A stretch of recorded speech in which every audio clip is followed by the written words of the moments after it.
Hello and welcome to the GX podcast and video series. My name is Ian Khan and I'm your host and narrator here.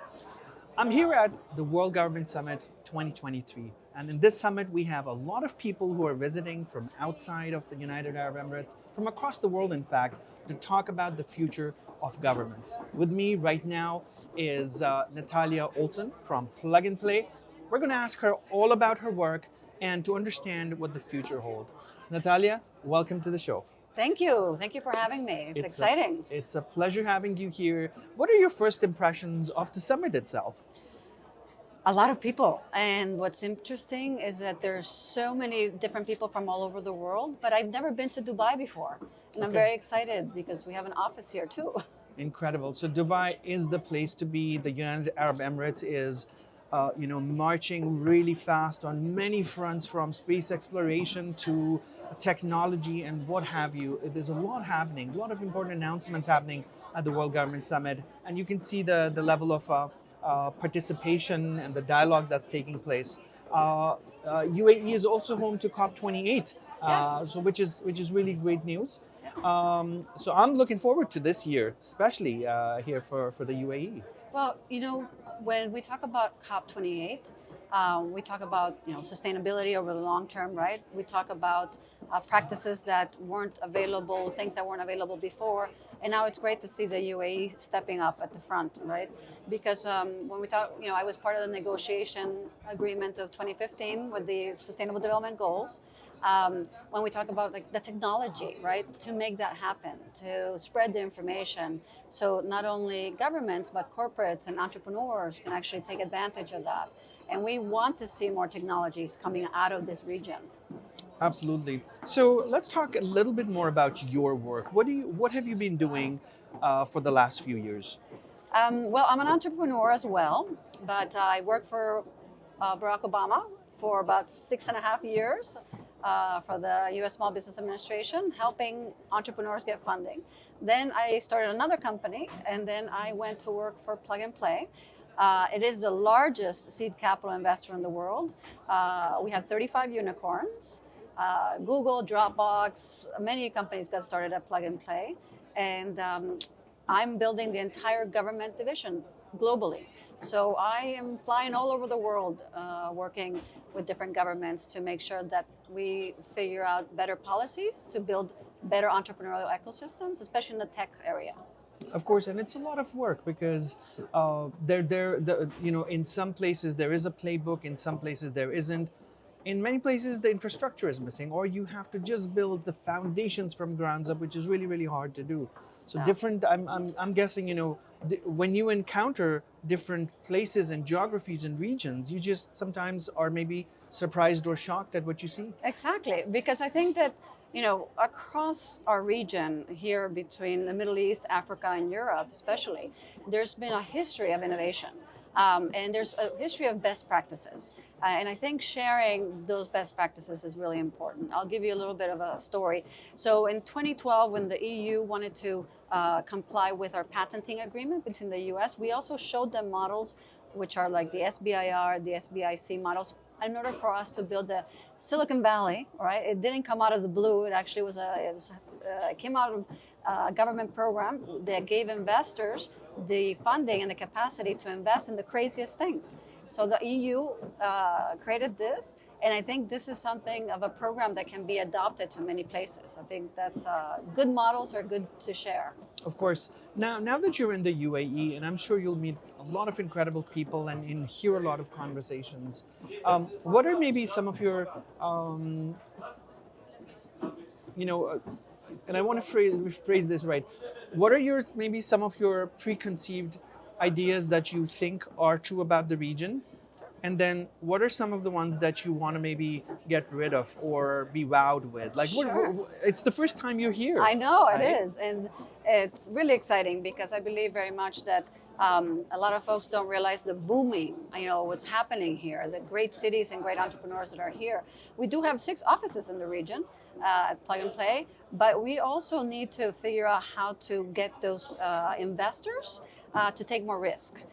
We need to go ahead and help the governments create the foundation, create smart legislation where incentivize the entrepreneur, maybe figure out ways to attract other entrepreneurs to the region, right?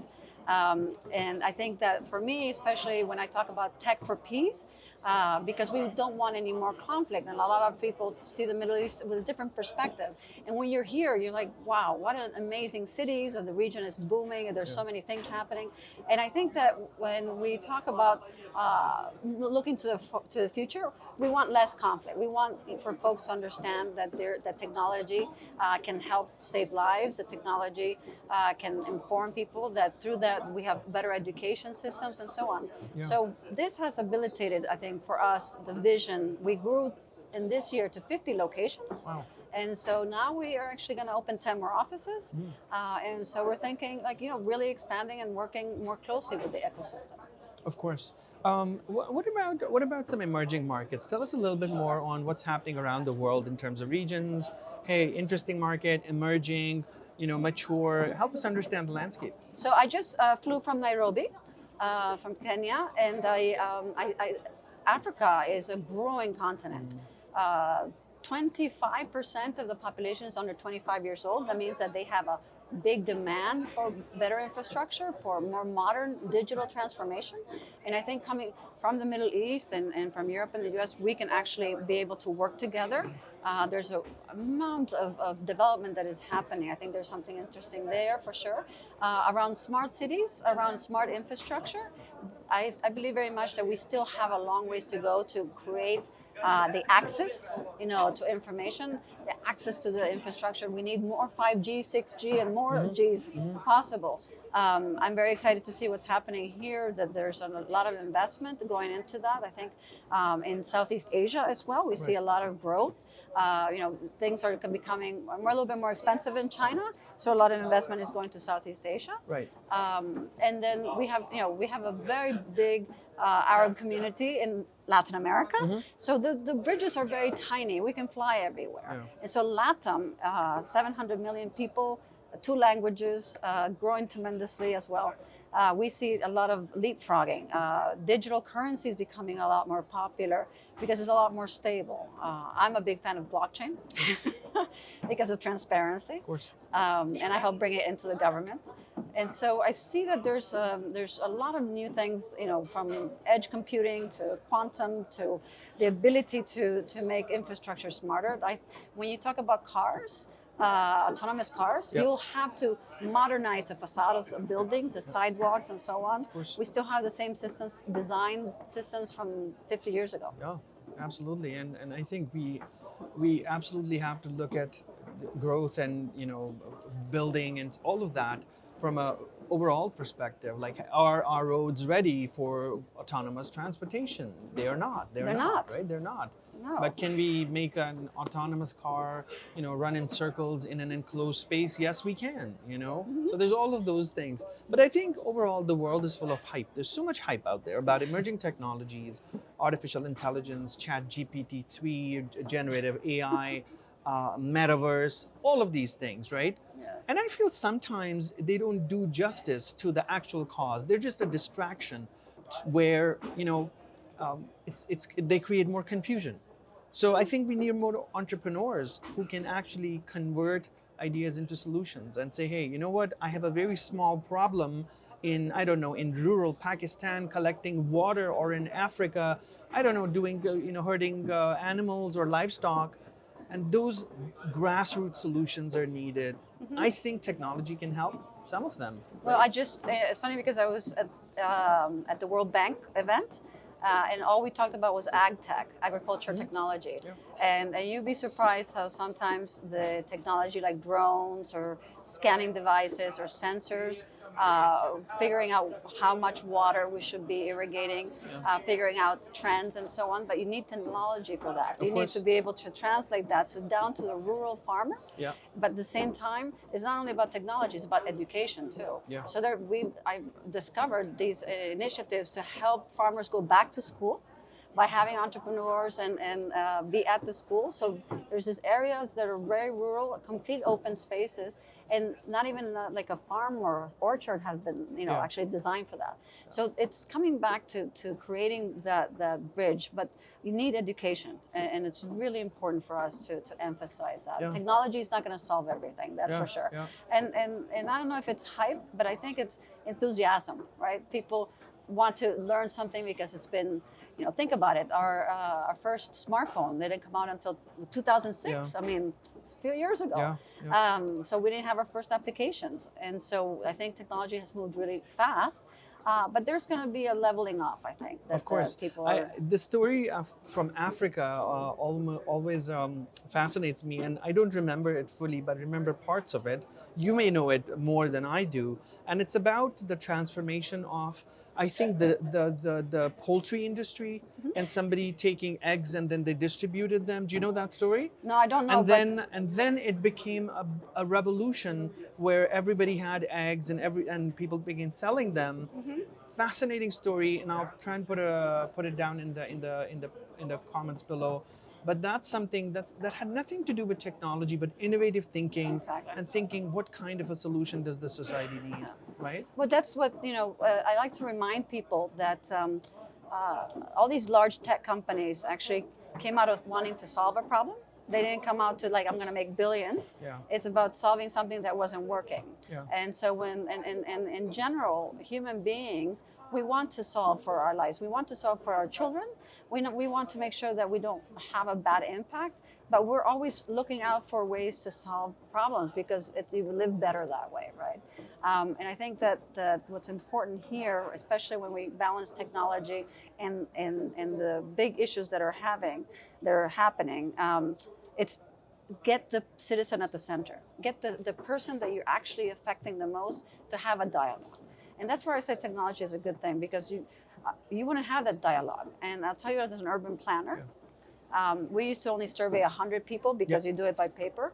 And I said, look, there's an application called SurveyMonkey. I got 5,500 responses to make a decision on huge infrastructure, transportation, construction. Yeah. Yeah. Instead of 100 people, I got 5,500. 5,000 people. So it's getting that citizen to be interactive, to be part of the solution. I think as we head towards the end of our conversation, I think eliminating that friction between people and technology, making it usable, making it friendlier is so important, so that people can actually see the use of it, and then are not afraid of emerging tech. So I think that's kind of the way for governments to go forward. Build trust with citizens and engage through trust. And of course, bring together these ecosystems that are emerging of startups, create those foundations that are not just about, where the next unicorn is coming from, but hey, how many social problems are we going to solve? And how much social impact are we going to have? A lot of that is happening here. And if you just walk around the World Government Summit today and over the next couple of days, you'll see a lot of great things that are happening. So I'm totally looking forward to walking around, meeting people, and seeing what they're up to. Yeah. Well, likewise, I can't wait to get to meet some of these government leaders, especially those that are very entrepreneurial and have been doing a lot, so we can share that with the rest of the world, because what we want to do is share what's happening in this region, and making sure that we build good bridges of prosperity and know-how around the world. Absolutely. Where can our viewers and listeners find you and your company and your organization? Sure, we're plugandplaytechcenter.com. Plug and Play our Twitter. We're in Sunnyvale, but as well as 50 locations around the world. Just we plug and we play. So plug and play. Here's to Plug and Play. Natalia Olson joining us here at the World Government Summit and part of the GX podcast and the video series. Thanks so much, Natalia. It's a pleasure having you. Thank you and so we much. look forward to speaking with you again. Take care. Appreciate it. Thank you so much, everybody. Take care.